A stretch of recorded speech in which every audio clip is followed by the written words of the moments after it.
Kung gusto mong kumita ng malaki dito, I suggest huwag ka mag-single head. Bakit? Ang laki ng perang pwedeng maiwala sa'yo pagdating ng oras. Bakit? Ito na example. Halimbawa, ang market mo, 4 na tao. Sabihin natin si A, si B, si C, si D. Sila yung mga recruit mo. Ngayon, ang ginawa mo, single head ka lang ikaw. Ngayon, kung re-recruitin mo si A, si B, si C, D, paano mo? Since binary tayo, left, right lang. Dito mo ilalagay si A, dyan mo ilalagay si B. Ngayon, si C and D, saan mo siya ilalagay? Dito, dito. Ngayon, magkano ang kikitain mo? 4 na 500. Kikita kang 500 pesos dito, additional 500. Kikita ka ulit ng 500, and additional 500. In short, direct referral pa lang, kumita ka na ng 2,000 pesos. Ngayon, since pipiling ka, 1,500, 1,500, pipiling ka ng 1,500, pipiling ka ng 1,500, magkano kikitain mo? Automatic, kumita ka na 5,500 pesos sa 4 mong recruit. Pero imagine yung pag 3 headers ka. Sabihin natin ikaw to. Ikaw yan. Ikaw din yan. Okay, si U2, si 3. Ngayon, yung recruit mong 4, saan mo ilalagay? Dito mo ilalagay si A, dyan mo ilalagay si B, dyan mo ilalagay si C, si D. In short, ang maganda dito, mas nahiwalay mo. Magkano kikitain mo? 1, 2, 3, 4, 5, 6. 4 ay 6 na direct referral. In short, kumita ka ng 3,000 direct referral pa lang. Eh, di ba ikaw to si Y3? Si Y3 pumili. Kumita si Y3 ng isang 1,500.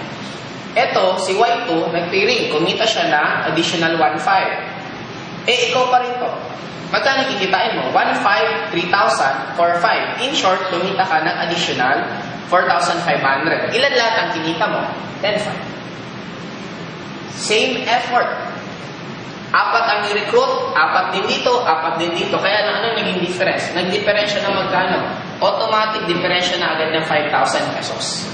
What more? Imagine mo na lang to. Sabihin na natin, pakita ko sa inyo. What if nag-recruit ulit? Sabihin natin, yung 4 na lang. Okay? Ito nag-recruit ng isa, ito nag-recruit ng isa, 1, 2, ito 3, ito 4. Magkano ang kikitain mo? Automatic, pipiling siya, kumita ka ng 1,500, 1,500, meron ng additional 3,000 pesos. What if eto, nag-recruit ng tig-isa? Isa. 1, 2, 3, 4. Si Y2, kumita siya ng 1,500. Si Y3, kumita siya ng 1,500. Si Y2, si Y, kumita siya ng 1,500, 3,000. Automatic, ang total mong tinita, 6,000. Magkano lang difference? 3,000. Kaya kung lumaki pa ito nung lumaki, dati na tayo, mas lalong malaki yung mawawala sa yung income.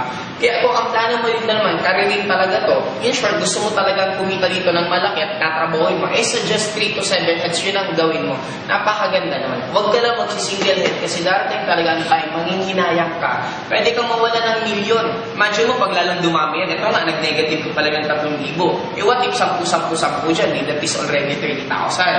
Kaya I suggest, itong gawin mo kung gusto mo kumita dito ng malaki.